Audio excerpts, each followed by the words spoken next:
Welcome to the Explainer. So today we're diving into Trastevere, probably one of Rome's most famous neighborhoods. But here's the thing. Behind all those gorgeous postcard-perfect pictures, there's a really important question. Is this famous charm actually right for your trip? Or could choosing it be a huge mistake? Let's figure it out. So what exactly is Trastevere anyway? Well, the best way to think about it is like a city within a city. You'll hear people call it the Brooklyn of Rome, and honestly, that comparison is pretty spot on. It's got this totally unique, kind of artistic village vibe that feels like a whole different world from the giant monuments just on the other side of the river. It's really where ancient history crashes right into modern Roman nightlife. And look, this right here is the big question, the reason we're doing this explainer. Yeah, the vibe is famous, for sure, but that does not mean it's a perfect fit for everybody. Our whole goal here is to give you the honest-to-goodness truth so you can make the right call for you. Okay, here's how we're going to break this down. We're going to look at that whole Brooklyn of Rome idea, get into the honest truth, talk about the tourist traps you've got to avoid, and then show you how to see it like a local. And we'll wrap up with a solid game plan you can actually use. Let's do it. Okay, first things first. Before you even think about booking a hotel or an Airbnb in Trastevere, you absolutely have to understand the core trade-off. It's not just a neighborhood, it's a choice you are actively making. And this is what it all boils down to. You are basically making a deal. You're swapping peace and quiet for atmosphere. I mean, on the one hand, yes, the vibe is incredible, the food scene is legendary, and you can walk everywhere. But the downside is real. It gets loud. I'm talking 2 a.m. loud. It's got a gritty, graffiti-covered look that, some people love and some really don't. And this is a big one. There's no metro station, so you're going to be using trams, buses, and your feet. So let's be super clear here. If you're traveling with a baby that needs to be asleep by 8 p.m., or if anyone in your group has mobility issues, staying in Trastevere could honestly be a nightmare. Those famous cobblestones, they're called Sanpietrini, look amazing, but they are so uneven, and when they get wet, super slippery. You might just be way happier in a quieter, more accessible area like Prati or Aventino. All right, so maybe you've decided Trastevere is for you. Great. Now let's talk about how to experience it like a pro, not like a tourist. And that means knowing which common traps to avoid. Let's count down the top 3.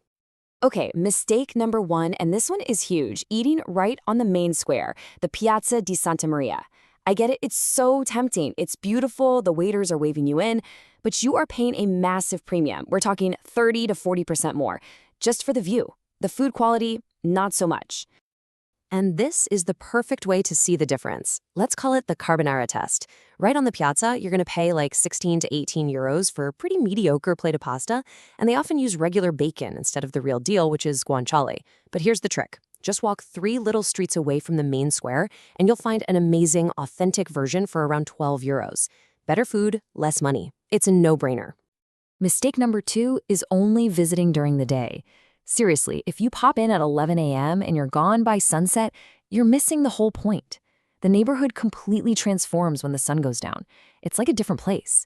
You miss out on all the energy, the street performers, and that amazing Roman ritual of aperitivo, that magic window between 7 and 9 p.m. for drinks and snacks.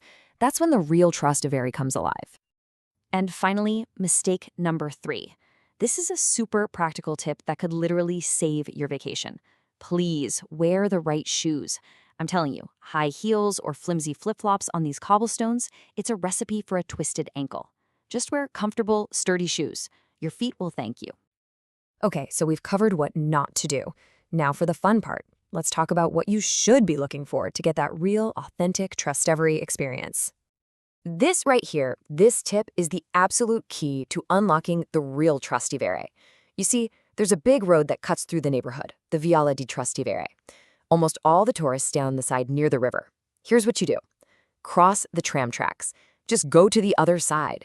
It is so much quieter, the food is better and cheaper, and you'll actually see Romans, buying groceries instead of tourists buying magnets. And as you're wandering around, these 3 spots are perfect anchors for your walk. First, the Basilica of Santa Maria. It's one of Rome's oldest churches, and it's absolutely stunning, especially at night when the golden mosaics are all lit up. Then there's Janiculum Hill. It's about a 20-minute walk up, but the panoramic view of Rome at sunset, it's the best in the city, hands down. And for art lovers, you have to check out Villa Farnesina. It has frescoes by Raphael, and you get to see them without the insane crowds you'd find at the Vatican. All right, time to get practical. Let's take everything we've talked about and put it into a simple, step-by-step game plan you can use for a perfect evening in Trastevere. So here's a perfect, easy 4-hour itinerary. You're going to start around 4 p.m. at Piazza San Cosimato. Grab a really unique gelato from a place called Fata Morgana. Then you'll start the walk up Janiculum Hill. Time it so you arrive right at the top for those incredible sunset views over the whole city. After that, walk back down into the buzz of Piazza di Santa Maria, check out the street performers, and then, around 7 p.m., find a spot like Freni I Frizioni for a classic Italian aperitivo. It's the perfect way to experience it all. Now, this is a really important decision when you're planning your trip. Where should you actually stay? This little chart is super helpful. Ask yourself, are you looking for that bohemian, chaotic, foodie vibe that really comes alive at night? That's Trastevere. Or do you want the grand, polished, monumental feel of the historic center right next to the Pantheon? That's great for first-timers. How you answer that question really shapes your whole trip. And just a quick word on logistics, because this is important. Don't just plug it into Google Maps. The most direct routes are these. From Termini, the main station, grab bus H. From Piazza Venetia in the center, hop on tram 8. And heads up, if you're coming from the airport, the Trastevere station isn't actually in the main part of the neighborhood. It's still a 20-minute walk or a quick tram right away, so just be prepared for that. Okay, let's tackle a big one. This question comes up all the time.